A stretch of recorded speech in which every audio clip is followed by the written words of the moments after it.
Welcome to the American Business Podcast. I'm Kevin Deveci, your host. I'm welcoming you to episode 108. Today is December 5th, 2025. And today we are streaming from Houston, Texas, the energy capital of the nation. And today's number is 200 billion. This is the expected ERP software market size globally by 2033. And for your information, ERP stands for Enterprise Resource Planning. That's the business software system, a platform that companies are using to streamline their operations. Speaking of ERP and business software, we have a great guest today. I'm going to invite our guest to our virtual stage and I'll get the conversation started. I'm very excited. Let's do this and let's get started. All right, great. Welcome, Greg. Welcome to the podcast. Thank you, Kevin. Good to be here. Thank you very much. Happy Friday. I hope you are having a nice week. How is your week going so far? It's been a busy week. I don't know about you. Once a year, we have a all hands company calls for 3 days straight here at Cherry Bekaert. So 4.5 hours of all 3,000 of us on a webinar for 4.5 hours, 3 days. It's a lot of content, but we just wrapped that up. That's great. Well, I'm glad you are with us today. I'm very excited to talk about ERP industry and business software. You have decades of experience, and we have a lot to learn from you today and learn from your professional insights. As a start, would you please introduce yourself and your organization to our viewers and to our listeners? Absolutely. So my name is Greg Kaupp, and I lead the Microsoft Business Central practice here at Cherry Bekaert. Our brand is Archer Point by Cherry Bekaert, and we are the largest by headcount Business Central partner in North America. And then Business Central, for those of you who aren't familiar with it, is one of Microsoft's ERP products. And so Microsoft is the largest actually in the mid-market ERP space, even though most people don't know it because they don't market it separately. But Microsoft in the early 2000s had acquired Navision, Exapta, Great Plains, and Solomon. And so Business Central is the kind of the future forward for what was originally the Navision product line. It's also now the product direction for where anyone running Great Plains is headed. So, and then it's kind of exciting. So NetSuite, which is a major competitor in the mid-market space, Business Central has more clients in the cloud than NetSuite does in the cloud. And they had a significant head start going all the way back to the NetLedger days. So I think Microsoft is now, well over 40,000, I think in the 45 to 50,000 range of clients in the cloud on Business Central SaaS. So. Yeah, these are important numbers and shows the size and depth of Microsoft Business Central. Thank you for sharing this with us. Would you please tell us about your career journey a little bit? How did you get started? How your career journey has unfolded over the years? Well, I started out my career in public accounting with Arthur Andersen, and I'm sure there are fewer and fewer people graduating with accounting degrees today who even know who Arthur Andersen was. Although when I graduated, it was the Big Six, and that was a great job to land. So I never thought I'd find my way back to public accounting. I had, done my obligatory tour in public accounting, moved on to finance roles at clients, and then eventually decided to switch careers and move into ERP software implementation. So I've been doing that since the late 90s. And, the company I helped found in 2002, Archer Point, we were focused on Navision, now Business Central. Grew that business to 175 people spread across US, Canada, India, and Mexico. And then last year, we had also turned ourselves into employee-owned. So we were 100% ESOP, and then we sold to Cherry Bekaert in October of last year. So now we are Archer Point by Cherry Bekaert. When you think about your day-to-day work, what are the exciting and challenging parts of your work on a daily basis? Well, I'd say this year has been particularly challenging because one of my key leaders has been out on medical leave since late June. So obviously our expectation is that person is coming back. So it's harder in some ways than when somebody leaves, because then obviously, as tough as that may be, you get to work on replacing that person. Well, since our hope has been all along that this person is coming back, well, what I've done is my best job to try to keep the seat warm while that person's out, doing both my job and that person's. So I'd say the last 6 months have been particularly challenging, because I would say it's, how do you do two people's jobs when you don't have any more time in the day? And I would argue you do neither job extremely well, but it's been in some ways liberating because it allows you to figure out what's really important. So my strategic directive here this last 6 months has been, I'm going to do some things strategically poorly to figure out how important they actually are. And then if too many people complain that I'm doing a terrible job, well, that must be important. And then my goal has been, how do I automate it? How do I improve it? And oftentimes what I find is there's tremendous opportunity for process improvement. And that's been part of my journey the last 6 months. So I would almost argue I kind of like this idea in the future. How do I put some pressure on the system that kind of forces us to re-examine how we do certain things? And having somebody out obviously puts pressure on the system, so you figure out what's truly important. How do you see the state of ERP industry? So I mentioned earlier in the podcast, ERP stands for Enterprise Resource Planning. But if you like to, expand on it, you are more than welcome. Yeah. And if you can also tell us about the industry, how the ERP software industry is doing in general, any challenges, any updates that you can share with our viewers and listeners. Yeah, I mean, I would say it's a weird time, with the rise of AI. No one is exactly sure what this all is going to look like. So I'd say one of the big question marks is, what does ERP look like going forward as we integrate more and more AI into the mix? There are some pundits that say ERP is going to go away, everything's going to be agentic AI. I would tell you, I've thought a lot about that, and I don't see that happening. That feels more like marketing hype than reality. But I do think one of the things we're seeing with ERP is more and more automation, more and more leveraging of agentic AI, whether that's true agentic AI solutions or just leveraging AI productivity tools. But I I would say over the course of the next probably 12 to 24 months, we're going to see kind of how much of this current AI hype becomes reality. And I would argue, I don't, the big question that my own staff and I have clients asking is, does this mean people's jobs are going away? But what I've seen so far in the ways we forget the marketing hype, but how can we use AI today? Mhm. What I've seen is it's an incredible productivity enhancer. It improves output, and we can use it to improve quality. I haven't seen yet that it actually helps or that it would eliminate jobs. Because think about, we said the same thing of email. That was going to eliminate all kinds of jobs. Well, what we ended up with, I don't know about your inbox, Kevin, Mhm. but I'm buried. So, these things which were going to eliminate our jobs only seem to make life in some ways harder and more complicated. The volume of information we have to consume. I don't think AI is going to be any different. The amount of AI slop we see getting produced is incredible. In fact, my big argument with a lot of people I talk to, like, oh yeah, I'm using AI to summarize every meeting and do my to-dos, and you know now I see fewer and fewer people actually show up live to meetings, because why do I need to show up live? AI is going to do everything for me. I'm like, oh. Okay. I, how often do people actually go back and read those summaries, read the transcripts, do anything with all this AI generated stuff?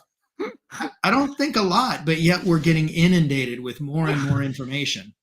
So I don't know. I think we got lot of opportunity ahead of us. I don't think anybody's job is going to get eliminated anytime soon. Well, yes, I love the way you look at it and explain, especially with the meeting notes. This is pretty cool. Yeah, that's a good point. I mean, yeah, we get all these notes. Like how often people really go back and read it Yeah. is a Well, good question and mark. the It's thing good that cracks me archiving up for too sure. is Yes. I feel like any meeting that I don't need to show up to, that I'm relying on AI to generate the notes, the summaries to do, I probably shouldn't have been invited to that meeting because what that means is I have nothing to contribute. So, my big push is okay, wait a minute. Any meeting you don't feel like you should show up to or don't need to show up to, get it off your calendar. It's a waste of your time. But I think a lot of what we're getting with AI right now is I'd call it accelerated FOMO. So, it only allows us to buy into our fear of missing out at scale. So Mhm, now I'm going to have all kinds of things I need to go back and review, which I wasn't going to show up and contribute in the first place. So probably shouldn't have shown up. But yeah, mhm, I don't think anybody's job's going away anytime soon. mhm, mhm. Yes, yes. How do you see the adaptation of AI in the market in general, especially in small and mid-sized business market, based on your observation? So I've been talking a lot with our clients as well as IT business leaders, and I'd say that if I'm talking to peers who are also working in IT, it's a different conversation than when I'm talking to clients. So first, if I kind of take the conversations I have with leaders at firms like ours, it's constantly, oh yeah, we need to figure out this agentic AI stuff. We need to hire people who know AI. But my question for them has been to do what exactly? And the answer I get back pretty consistently is, well, AI stuff. I'm like, okay, it kind of sounds like we want to hire somebody that knows how to use a hammer. And then when we get them on board, they're going to say, hey, what do you want us to hammer? And we're going to like, I don't know, just start hammering. Um, so I feel like, as I'm talking to other IT leaders, we're skipping ahead to agentic AI when we're barely AI literate. So the conversations I've been having a lot is how do we get literacy before agency? And then that also is translated into conversations I've had with clients because repeatedly the conversations I have is, I'm using AI personally. I use it to help my kids with homework. I use it to do meal prep. Okay, I use it to do travel planning or vacation planning. I'm like, okay, but how are you using it in your business? Well, other than email summaries or helping me with a presentation or respond to an RFP, there's not a lot of what I'd call transformational usage of AI. So then the other thing I've been trying to talk with clients about is okay, how do I help you build literacy before agency? The problem right now is everybody's out looking for problems that require an AI solution. What I've seen so far is there's almost no problem I have that actually requires an AI solution.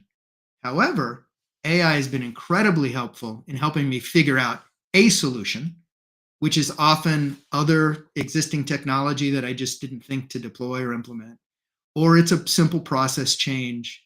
So that's been the key in coming back to clients and going, okay, let's build literacy before we try to go find agentic solutions. And then let's start small with personal challenges. And by personal, I still mean within an organizational context. So what are things that frustrate you today? They're manual.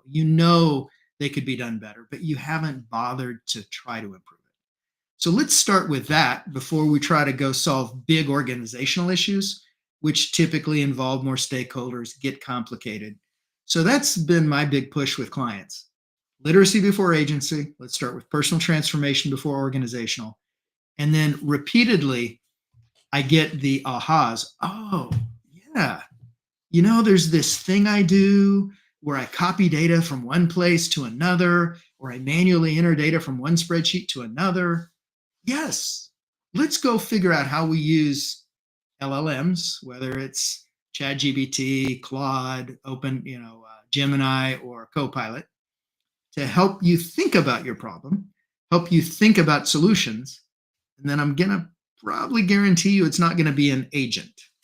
It's going to be something in Power Automate, or it's going to be, a dynamic intake form, or something simple that you could actually go build yourself. Well, maybe we can dive a little deeper on these, especially in terms of deploying business software systems, ERPs and other systems, for example. Um, Based on your experience, because you have decades of experience, what is the best way for companies to figure out their need professionally or organizationally, I must say, and how they should start transforming their operations and businesses by utilizing business software systems? Yeah, I'd say for every company, there's got to be something compelling, because no one chooses to implement ERP software because they're bored or they have extra time on their hands. Implementing business systems is complicated. It takes time, and it's often more money than anyone wants to spend. So the things that I find typically compel people to make a shift are they're growing, and their current systems or processes are limiting their ability to grow. And typically, the easy way to identify that is they're adding headcount as quickly as they're growing their top line. Well, typically, and obviously, we know if the processes are manual, if it requires headcount that scales, as kind of in proportion with your revenue, well, at some point, your processes start to fall apart because the processes just can't handle the volume or the scale or the communication complexity. So that's typically where companies will come talk to us. They've outgrown QuickBooks, they've outgrown Excel spreadsheets. They just can't scale. So there's that. And then I'd say the other thing we find a lot of is there are a lot of cloud-based platforms out there who shall remain nameless, but you can guess who they are, where the publisher will try to kind of get people in with a super low price on an initial subscription, and then they'll jack up the price on renewal. Thankfully, Microsoft doesn't do that. But that's another place where we find people compelled to move because what they had budgeted for their business systems made sense with the initial discount they got. And then when they get hit with egregious price increases on renewal, they just realize that the business can't sustain this increased cost. So thankfully, that's why we continue to work with Microsoft, because they don't do that. I mean, they're in it for the long game.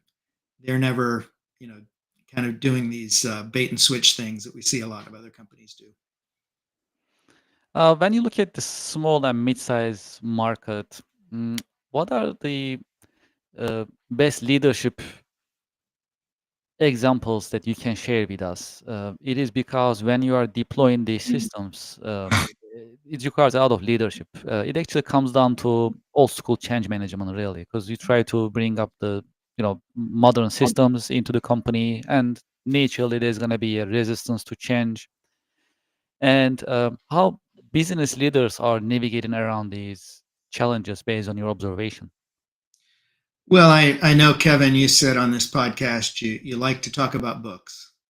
So I would say the best book I have ever come across, and this I recommend pretty much to every small to mid-sized business leader I talk to, is the book called Traction by Gino Wickman. I would say that book was transformational for us. We originally read that book back in 2012. And one of the quotes, now I know it typically gets attributed to to Ford, but I think maybe it even goes back to an ancient Chinese proverb. But it's this idea that vision without execution is hallucination. So I realized we were doing a lot of hallucination. And what that typically looked like in practice is every time we'd have a quarterly meeting, annual meeting, we'd have all these great ideas. We'd come back the next quarter or next year and go, great, how did we do? And people are like, oh, yeah, I forgot about that. So we had a lot of great ideas, but I would say our accountability was weak, our execution was weak. So one of the things that Traction taught me is if we wanted to grow and we wanted to scale, we had to think about it differently. We had to think about it from a systems perspective. And actually, what Traction talks about is what they call the entrepreneurial operating system. So every business has to have an operating system. Now there are others in addition to Traction. There's Gazelles by Vern Harnish, any number of ones. But I'd say we settled on Traction, and that helped us get clear about what Traction calls the 8 values shared by all, or I'm sorry, the 8 questions shared by all, starting with what's your core values, your core focus, your 10-year target, your 10-year vision, 3-year target, 1-year plan, your quarterly goals down to issues. And so it was incredible, just in helping us get the entire organization aligned. And I'd say the other thing that helped a ton is years ago, Microsoft commissioned a study by IDC that talked about what they called the profit valley for a professional services firm between 25 people to 50 people. Talking to a number of other leaders, I now understand, whether it's IT, legal, you name it, everybody understands this concept of between 25 to 50 people. It's either the profit valley, or some other industries call it the killing fields. It's really hard for professional services firms to grow organically through that barrier. And that's why we see a lot of firms do what I call porpoise, where they'll, go up above 50 and then crash, and up and down. So anyone who is facing that profit valley, killing fields, trying to grow the business, Traction is where they should start. That's a great insight. Truly appreciate it. Well, in your career journey, have you had any role models, any mentors who helped you shape your career perspective over the years? I would say who I look to as my models are what I would call my string of terrible bosses. So I know a lot of times people look to someone who was a great example as their role model. Mine was a series of terrible models who I swore I was going to do everything the opposite of them. So, makes a lot of sense. Absolutely. Yeah, and thankfully, as we started Archer Point, I was young and energetic enough to set out to try to prove that I could build a business as the opposite example of what I'd seen before. And thankfully, it worked out pretty well. Thankfully, my models were so poor and so opposite of what a good business should be. Now, the sad thing is my prior leaders operated exactly like most of our industry operated. So it wasn't that they were outliers in our industry. They were pretty much the norm. But, so one great example is the bosses I worked for would always say, sell it and we'll figure out how to implement it later. I was like, okay, but if I don't know how we're going to implement it before I sell it, how am I magically going to have this answer after we sell it? And their constant refrain would be, doesn't matter, sell it. I was like, no, this seems like a terrible idea. And it was, because it was one customer service nightmare after another. The other would be I'd say, hey, I don't know how I'm going to staff it. And they'd go, sell it and we'll just get contractors to come in and do it. I'm like, okay, I have never discovered this magical contractor tree where, the best people are just sitting out, hanging out, waiting for me to call them. I said, if I don't know how to staff it internally, the contractors who have time are probably not the contractors I want. But again, that was the constant refrain. Well, then what most businesses in IT did and continue to do is they would constantly shift people from a project they'd already sold to the new project. And it was, again, one constant customer service nightmare after another. So I kind of swore for our business when we started it, we're never going to sell something we don't know how to implement. We're never going to sell something we don't know how to staff with the people we have. And honestly, that served us really well. So, In your view, how a good leader should be? What are the good qualities or qualities a good leader should have? yeah. Um, so I've asked myself this question a lot over the course of the last few years. In fact, in 2019, right before COVID, I decided I wanted to go back for my MBA. And I had to try to explain to my wife why I was doing it because she goes, "So you're not looking to change jobs? Nope. You're not going to get a promotion out of this? Nope. Just I want to accomplish a couple things. One is I want to kind of re-energize my learning. I feel a little stale. I feel like this will be a good way to kind of help me accelerate. What's new, what's different, what's changed. And I said the other thing that will help me is I want to understand, can I lead in a context where I don't have any positional authority? And as you know, in an MBA program, everything's a group project. Nobody can claim a title as the reason why somebody has to do what they say. And so it was a great opportunity for me to kind of lean into what I think it's John Maxwell has in his 5 levels of leadership. If you're counting on title or positional authority as the way you lead, that's the least effective. And so it gave me a great opportunity to practice leading in a context where people have to want to follow if you're going to be a true leader. You only get to force people to do something maybe one time. And then after that, they will typically nod their head and say they agree with you, but then go do whatever they really think needs to be done. So I would say the key thing for me, I think, about good leadership is lead by example, be clear. And then I think, too, for people who work in a large organizational context like I do now, is don't wait for permission. So what I've learned a lot, which has served me well, is communicate. So I'd say don't communicate what you're doing, but as a leader, leaders don't sit around waiting for permission to do things. Leaders make a difference. And so obviously, if somebody tells them not to do something, I'm not going to do that. But I will communicate, here's where I'm headed, here's what I'm doing. Tell me to stop if you don't want to see me do this, but I'm going to keep making a difference and make a change. So that's what I would say.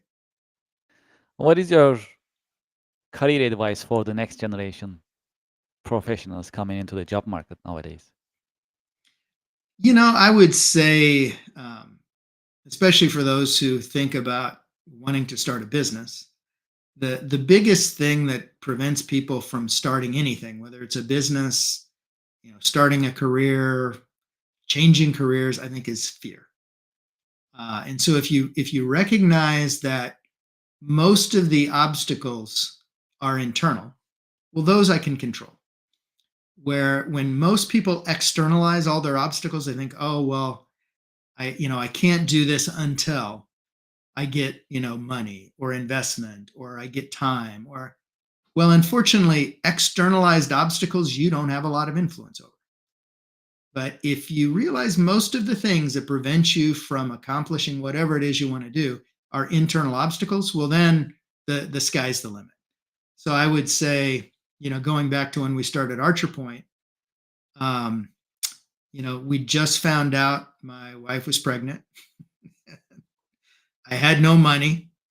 Now, thankfully, I was young enough not to realize everything I should be fearful of.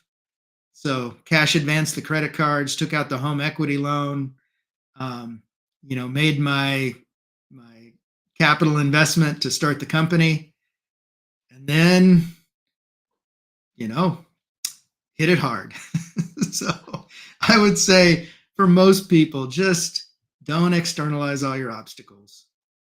Realize there are plenty of people out there every day with the same resources you have, making life-changing decisions, building businesses, launching new enterprises. So figure out how to do what you want to do to take that first step with what you got. Great. Thank you so much for being with us in your busy schedule. Thank you for sharing your professional insights with us and your professional wisdom. I truly appreciate it. Thank you, Kevin. It's been fun. Yes, pleasure is all mine, and I wish you a great weekend.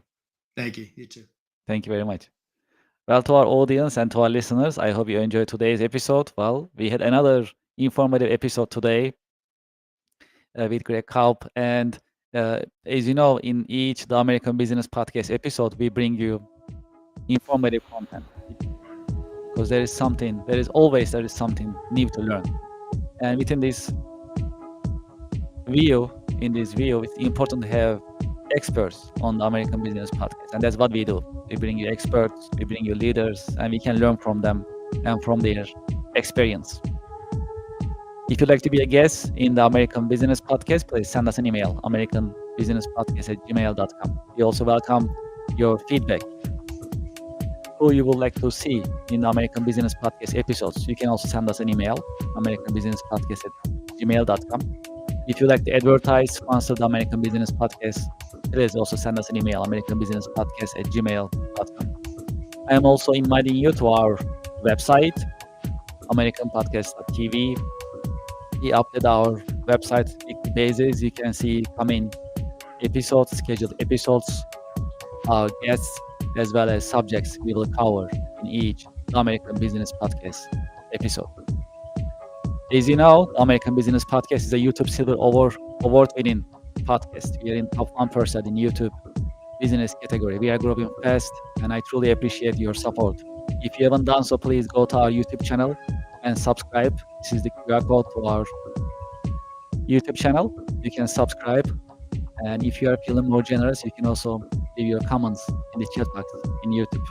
Truly help us, and we truly appreciate your support.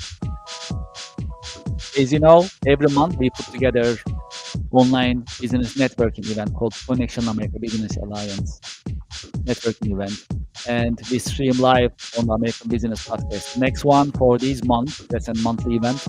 This month we schedule it for December 19th, and it will start at 9:30 a.m.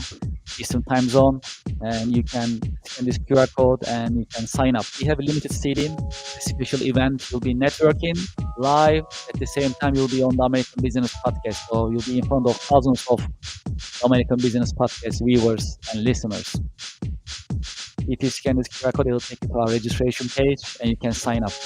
I hope you can join us as a special online business networking event for you to introduce yourself, your company, your products, your promotions before the new year. That's a great opportunity for talking about your business, promoting your business, your products and services. I hope you join us. You can join us. Anywhere apps. Well, if you are in business, if you are in small and mid-sized business segment, consider Anywhere apps. Anywhere apps specialize in businesses in small and mid-sized market, specialize in CRM, contract management, facility management, workflow automation, as well as document management operations. And also the systems Anywhere apps designed are easy to use, quick to deploy, and it's scalable. I have the QR code on the screen. It'll take you to their website, and if you're interested, make sure to contact them and make sure to tell them the American Business Podcast send you to the Anywhere apps company and products and services. You'll like this company, that's for sure. Anywhere apps, anywhereapps.com is their website. If you'd like to learn about Excel and other Microsoft software systems, consider Ms. Excel. Ms. Excel has a fun and engaging way of teaching business software. I have the QR code on the screen. When you scan the QR code, you'll see Ms. Excel's teaching calendar as well as the catalog. You can pick the courses that you like. Before you check out, make sure to use the discount code coming from the American Business Podcast. It is ABP2025 for 25% discount while you are check out on their website. Lead to lead. That is the conference for leadership. It is scheduled for January 23rd, 2026. The leadership guru Joseph Beauchamp will be leading and running this conference. You'll love the insights you'll get from Joe Beauchamp and Beauchamp team. I have the QR code on the screen. It'll take you to their website and learn more about the conference, Live to Lead, and you can also sign up. I'm also planning to be there, and if you go, we can also meet in person. Well, as you know, I have another podcast called Two Guys All Things Tech with our co-host Anthony Lucidi.